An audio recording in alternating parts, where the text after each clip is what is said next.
The warning has always been clear in sports and in power. When you take a shot at the throne, you better make sure it lands, because if it doesn't, the recoil can be brutal.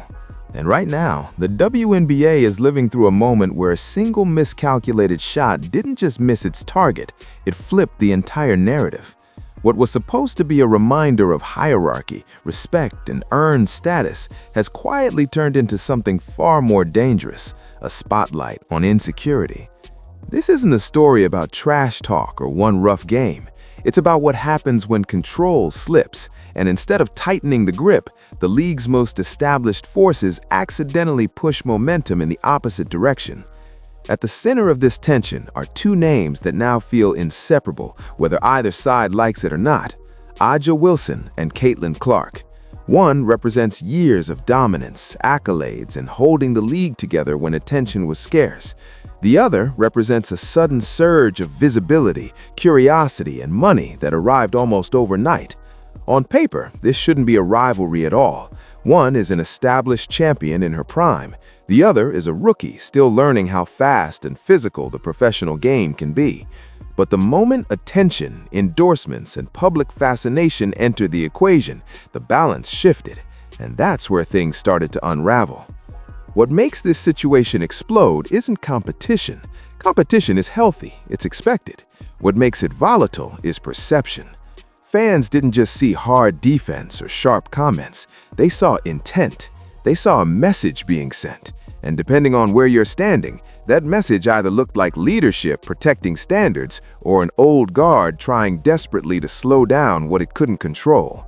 In today's media-driven sports world, optics move faster than context. A glance, a quote, a tone in an interview can shape public opinion long before anyone stops to ask what was actually meant. And once that narrative takes hold, reversing it is almost impossible. That's the real reason this moment matters so much beyond basketball, because this isn't just about who scores more points or who wins the matchup.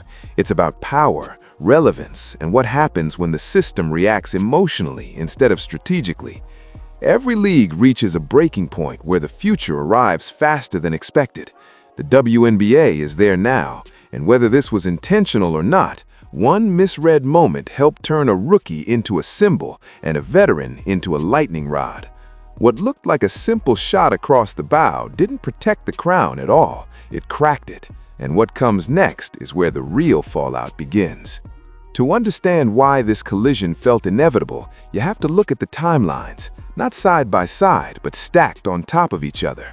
One timeline was built the hard way, over years of dominance, consistency, and grinding through a league that didn't always know how to sell its own stars. The other timeline arrived like a lightning strike, fast, loud, and impossible to ignore. And when those two paths crossed, it exposed a problem no one in the WNBA was fully prepared to deal with. For A'ja Wilson, the climb wasn't glamorous, it was gradual. MVP seasons, championships, defensive awards, leadership responsibilities, and the burden of being the face of a league still fighting for mainstream attention. Her resume is bulletproof, and her influence runs deeper than box scores. She didn't just win, she represented stability. For years, the WNBA leaned on players like her to carry the product, promote the game, and prove its value without the benefit of constant media spotlight. Everything she has came after the work was already done. Then there's Caitlin Clark, whose timeline didn't wait its turn. She arrived with cameras already rolling, arenas already booked, and sponsors already circling. Before she played a single professional minute, she was commanding attention that most players never experience in an entire career. Not because the league suddenly changed its values overnight, but because the ecosystem around sports had changed. Social media, college basketball hype, and a fan base that followed her from Iowa into the pros created momentum that didn't need permission to exist. That's where the friction lives. One player represents delayed recognition, the other represents instant amplification, and when both are standing on the same floor wearing WNBA jerseys, the contrast becomes impossible to ignore. To some veterans, it feels like the line was skipped, like the work no longer guarantees the spotlight. But to fans, especially new ones, that history is invisible. They don't see the years of carrying the league. They see who's filling seats now. They see who's driving conversations now. And unfortunately, attention doesn't come with a memory. This collision wasn't about jealousy as much as it was about timing. Aj's era was built when exposure was scarce. Caitlyn's era arrives at a moment when exposure multiplies on its own. And when those two realities overlapped, it created an emotional imbalance that no amount of professionalism can fully hide. One timeline feels earned, the other feels accelerated, and instead of existing in harmony, they collided at full speed, setting the stage for everything that followed. But that collision was only the beginning, because the moment recognition entered the conversation, resentment wasn't far behind. The tension truly ignited when recognition entered the picture, because recognition is where emotions stop being theoretical. Talent can be debated, wins can be argued, but attention is visible, and once it's given, you can't pretend it didn't happen. This is the moment where the conversation shifted from basketball performance to perceived value, and where the gap between timelines started to feel personal instead of professional. For years, players like Aja Wilson watched the league struggle to capitalize on elite talent. Highlights didn't travel far, endorsement deals were scarce, and even championship seasons often passed without the kind of marketing push that other leagues take for granted. Recognition came slowly, if at all. So when a rookie arrives and immediately becomes the focal point of national conversation, it doesn't just raise eyebrows, it reopens old wounds. It reinforces the feeling that the system only wakes up when the packaging is right, not when the resume is complete. Then came the endorsement chatter. Reports of massive deals and signature shoe conversations surrounding Caitlin Clark before she'd even settled into the league landed like gasoline on a fire. To some veterans, it didn't look like opportunity, it looked like erasure. Like years of excellence were quietly overlooked while a newcomer was placed front and center based on potential and popularity rather than proof. And once that idea takes root, it's hard to separate fairness from frustration. But here's the uncomfortable truth that complicates everything. Recognition doesn't follow merit alone anymore. It follows attention. Brands don't wait for careers to mature, they chase momentum in real time. And Caitlin didn't create that system, she benefited from it. Her popularity wasn't manufactured inside the WNBA, it arrived preloaded from the outside. Fans followed her, money followed the fans, and suddenly the league found itself in unfamiliar territory, trying to reconcile legacy with leverage. That's why this moment feels so volatile. Because to veterans, it feels like the line was skipped. To new fans, there was never a line to begin with. They didn't see the years of groundwork. They didn't witness the slow climb. They just saw a player who made the game feel electric and showed up when the cameras were already rolling. And in a business built on visibility, that difference matters more than anyone wants to admit. What should have been a league-wide win instead exposed a painful reality. Recognition isn't retroactive. When it shows up late, it doesn't reimburse the years it missed. And when it shows up early for someone else, it can feel like an insult rather than an opportunity. That emotional imbalance is where frustration turns outward and where subtle tension starts becoming something much harder to contain. Resistance never announces itself loudly at first. It shows up in tone, in timing, in what's emphasized and what suddenly isn't. Long before anything spilled onto the court, fans started noticing the shift. Interviews felt sharper, answers felt loaded. A few comments landed differently than intended, and once people started replaying them, the interpretation took on a life of its own. That's how the first cracks formed, not through confrontation, but through suggestion. It began with conversations around fairness. Who gets resources? Who gets spotlight? Who gets treated differently? None of it was said outright, but the implications were strong enough that fans filled in the blanks themselves. When Aja Wilson spoke about equity and opportunity, many listeners felt like there was a target behind the words. Whether that was intentional or not almost stopped mattering because perception had already made its decision. The idea that a rookie might be receiving preferential treatment struck a nerve. especially among players who had spent years pushing the league forward with far less support. At the same time, Caitlin Clark became impossible to avoid. Every pre-game segment, every broadcast graphic, every social post seemed to orbit around her. For veterans, that constant visibility didn't feel like celebration, it felt like displacement.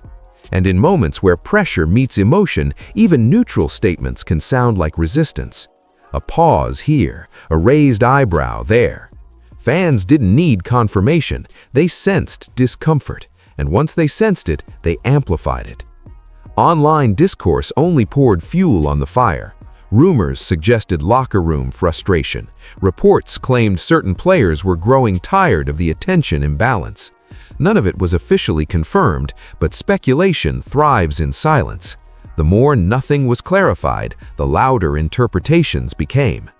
Suddenly, every hard foul, every intense defensive possession, every clipped quote was framed as proof of something bigger. Whether the resistance was strategic, emotional, or completely misunderstood didn't matter anymore. The narrative had already formed. This is where control starts slipping, because once the audience believes there's pushback, every action becomes evidence. Effort looks like aggression, passion looks like resentment, leadership looks like insecurity.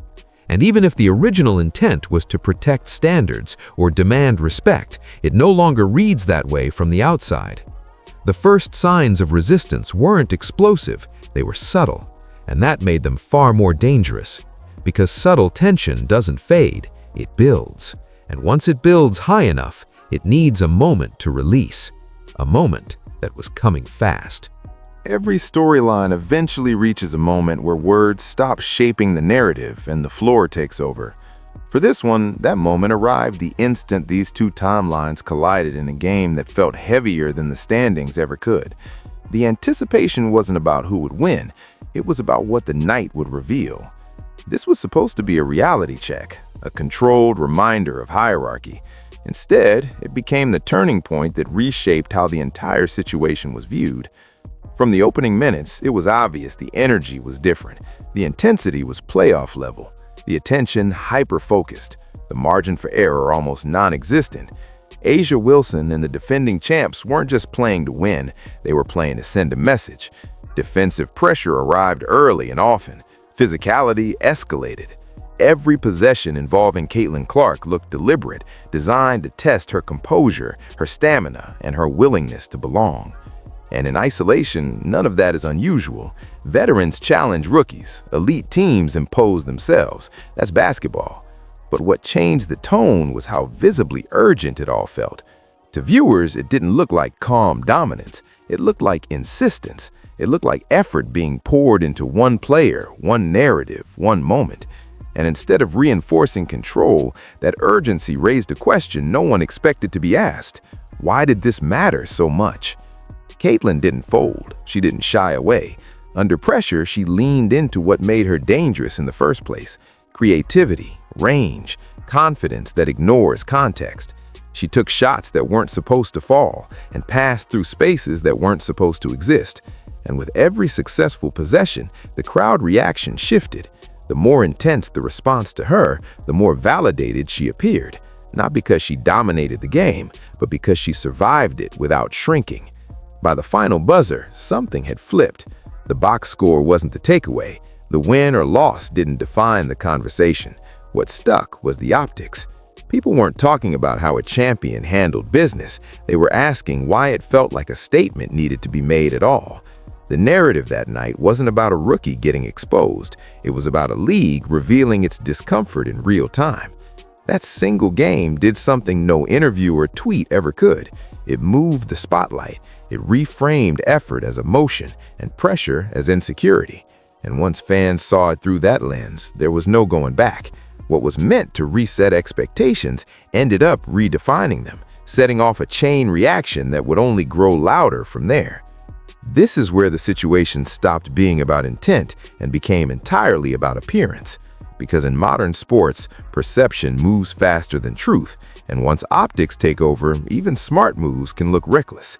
After that game, the discussion wasn't centered on schemes, matchups, or execution. It shifted to body language, tone, and contrast. And in that contrast, a very specific picture began to form in the minds of fans. On one side, you had A'ja Wilson, visible in her frustration, expressive in moments both on and off the court. To longtime supporters, this wasn't weakness, it was passion. It was someone who cares deeply about the game, about respect, about the league she helped carry. But to new viewers, especially those tuning in specifically for Caitlin Clark, that nuance didn't translate. What they saw wasn't leadership, they saw irritation, they saw reaction. And reaction, fairly or not, reads as vulnerability. Meanwhile, Caitlin did something that quietly shifted public sympathy without ever saying a word. She didn't clap back, she didn't offer subtle jabs in interviews, she didn't post cryptic responses online. She showed up, answered questions politely, deflected praise, and talked about basketball. In a moment loaded with tension, her restraint became a statement. And that silence, whether intentional or not, worked like gasoline on the optics problem. Because when one side looks emotional and the other looks composed, the audience fills in the narrative gap on its own. This isn't to say one approach was right and the other was wrong, but optics don't care about fairness, they care about contrast. The louder the reaction, the more noticeable the calm becomes. The more visible the frustration, the stronger the perception of control on the other side. And suddenly, a veteran icon with years of goodwill behind her found herself being framed, not by actions alone, but by comparison, as the aggressor in a story she never intended to star in. That's the danger of modern spotlight culture. You're no longer judged in isolation. You're judged next to whoever the public is most curious about. And right now, curiosity overwhelmingly leaned toward Caitlin. Every eye roll, every hard foul, every clipped quote played into a narrative already forming in real time. The optics weren't just bad, they were sticky. And once they stuck, they began driving outcomes that no amount of on-court excellence could easily undo. Once money entered the conversation, everything changed. Debates that once lived in emotion suddenly collided with something far less flexible: numbers. Because feelings can be argued, but revenue tells its own story. And when the financial impact of Caitlin Clark started showing up in real time, it didn't just support her rise, it talked back to every criticism aimed in her direction. Ticket demand spiked the moment she entered the league. Arenas that had struggled with attendance were suddenly selling out or relocating games to larger venues. Television ratings surged. Merchandise flew off shelves faster than production could keep up. None of this came from league hype alone. It came from fans showing up with wallets in hand. And that's the uncomfortable truth for critics. The market made its decision early. Not based on loyalty, not on history, based on attention and engagement. This is where the frustration felt most visible for someone like A'ja Wilson, because from her perspective, the math didn't feel fair. She had delivered championships, MVP seasons, and consistency, all the things a star is supposed to deliver. Yet the financial upside never matched the basketball output. So when a rookie arrives and instantly unlocks revenue the league has been chasing for decades, it doesn't feel like progress. It feels like being skipped over by the system you helped build. But the problem with pushing back against the money is that it doesn't blink. The harder the criticism came, the harder the numbers pushed forward. Every controversial moment brought more attention. Every debate about hype drove more clicks. Every attempt to diminish Caitlin's value forced people to look closer at the data. And the data kept reinforcing the same conclusion. She wasn't overhyped. If anything, she was underpriced for the value she was generating. And here's the part no one could have predicted. In trying to challenge the legitimacy of that financial success, the conversation accidentally exposed the league's own marketing failures. Fans didn't walk away questioning why Caitlin was being rewarded. They started asking why players like A'ja weren't. The spotlight didn't shrink, it widened. And in widening it, the narrative stopped being about one rookie and turned into an indictment of how the WNBA had handled its stars for years. When money talks, it doesn't pick sides, it reveals leverage. And in this moment, leverage shifted faster than anyone expected. What was meant to be a critique of hype became proof of impact. What was framed as unearned attention became measurable value. And once that line was crossed, There was no rewinding the conversation, because now it wasn't about who deserved what anymore. It was about who was moving the needle and who was being forced into a comparison they never asked for. Here's where the fallout became truly irreversible, not because of stats or standings, but because of audience perception. The WNBA didn't just gain attention with this moment, it gained new people, millions of them. And new fans don't arrive with context, loyalty, or historical patience. They arrive with first impressions. And first impressions, once set, are brutally hard to undo. These new viewers didn't grow up watching league dynasties form. They didn't live through the years when players like A'ja Wilson carried the league without cameras following their every move. They weren't emotionally invested in legacy or resume. What they saw was simple and visceral. A talented rookie being met with visible resistance, intensity, and hostility from the establishment. Fair or not, that's the image that landed. And in the attention economy, images matter more than explanations. From their point of view, Caitlin Clark wasn't an interloper skipping the line. She was the reason they showed up at all. She was their entry point into the league. So when they saw her being challenged, scrutinized, and seemingly targeted, their instinct wasn't to side with tradition. It was to protect the player who brought them in. That's how loyalty forms, not through history, but through introduction. And that's where the danger really sets in. When fans feel like their gateway to a sport is being policed or punished, they don't lean in, they push back. Online discourse shifted fast. Comments began framing veteran behavior as bitterness rather than competitiveness. Passion was reinterpreted as resentment. And once fans attach those labels, recovering your image becomes exponentially harder, especially in a league still fighting for mainstream growth. What made this even painful was how unnecessary it felt from the outside. Many viewers believed unity would have multiplied interest, not divided it. They imagined collaboration, mentorship, shared spotlight. Instead, they witnessed tension. And tension, while engaging short-term, plants long-term resentment. The result wasn't just criticism of individual players, it was criticism of the league's culture, its priorities, and its ability to adapt to sudden growth. Losing new fans doesn't mean they leave immediately. It means their loyalty never fully forms. It means curiosity turns cautious. And for a league at a critical inflection point, that hesitation is costly, because growth windows don't stay open forever. In trying to defend legacy, the optics suggested resistance to change, and to an audience discovering the WNBA for the first time, that resistance didn't look principled, it looked unwelcoming. The most painful part of this story isn't the conflict itself, it's the alternate outcome that was sitting right there, untouched. Because there was a version of this moment that could have flipped the entire narrative, elevated everyone involved, and accelerated the league's growth in a way no marketing campaign ever could. And the irony is, it required less effort than the resistance that actually happened.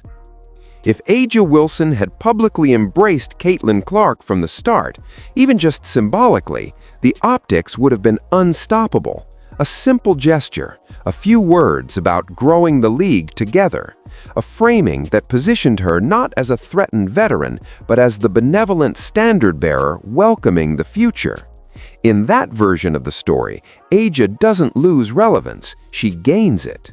She becomes the bridge between eras instead of the obstacle in the road. Because rising stars don't replace legends, they amplify them. Attention is contagious. When fans fall in love with a new face, they go searching for history. They ask, who came before her? That's how legacy compounds. That was the opportunity. Caitlin's audience could have been introduced to A'ja's greatness organically, through admiration instead of conflict. The league didn't need division to create drama. It already had momentum. Instead, tension fragmented that moment. And once tension becomes the headline, collaboration feels like a reversal rather than a standard. That shift matters. In sports culture, especially online, narratives don't reward backtracking. They reward dominance or harmony. And the window for harmony closes fast. By the time that realization sets in, public perception has already calcified. This wasn't about bending the knee or conceding status. It was about playing the long game, about recognizing that the spotlight isn't zero-sum. The league was finally experiencing organic growth, not forced visibility. And that growth could have lifted every veteran contract, endorsement opportunity, and media deal along with it. The rising tide cliché exists for a reason, because it's usually true. The move that would have changed everything wasn't defensive pressure or public commentary. It was leadership in plain sight, a willingness to stand next to the future instead of standing in its way. And now, looking back, that missed moment looms larger than any single game ever could. Because once momentum chooses a direction, it rarely stops to ask who should have benefited most. Power rarely arrives with a press release. It doesn't ask for approval, and it doesn't wait for consensus. It shows up quietly, reshapes the room, and keeps moving while everyone else is still arguing about whether it belongs there. That's the lesson this moment is forcing the WNBA to confront, not through words, but through reactions, not through intent, but through outcomes. What happened between A'ja Wilson and Caitlin Clark was never just a rivalry. It was a stress test, a test of how legacy responds when momentum doesn't follow the traditional path, a test of whether control comes from dominance or adaptability. And the answer, whether anyone likes it or not, is becoming clear in real time. This doesn't erase greatness. It doesn't diminish championships, awards, or years of carrying the league on steady shoulders. But it does redefine what influence looks like in a new era. Being great at the game is no longer the same as owning the conversation. In today's landscape, attention, engagement, and cultural pull shape reality as much as skill. And the players who understand that, who move with the shift instead of bracing against it, will thrive. The rookie hasn't taken anyone's crown, not yet. What's happening is subtler and far more permanent. The league's gravity is changing, fans are changing, expectations are changing, and the players who treat that shift like an invasion risk being framed as obstacles instead of pillars. Meanwhile, those who adapt get to grow alongside the future instead of being measured against it. In the end, this story isn't about villains or victims, it's about timing, about knowing when to stand your ground and when to step forward with it. Because power doesn't announce itself, it reveals who understands it. And as long as the game keeps evolving, the only real choice is whether you fight the wave or learn how to ride it.